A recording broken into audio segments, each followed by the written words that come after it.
இப்போது தேவி தேவி இதோ பொங்கல் பூசையோடு உன்னை அழைத்துக் கொண்டு போகலாம்னு தனித்து நான் செய்தது தவறு மன்னித்துக் கொள். எங்க பெருமானாரே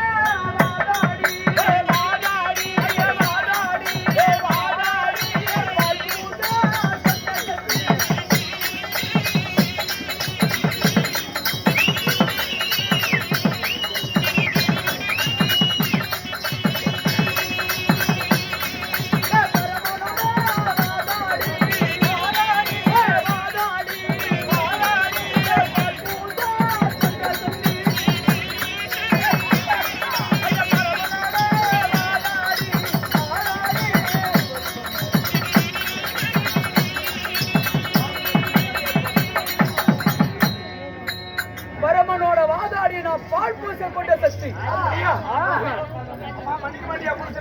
ஒரு பொழுதும் அடிக்க முடியாது.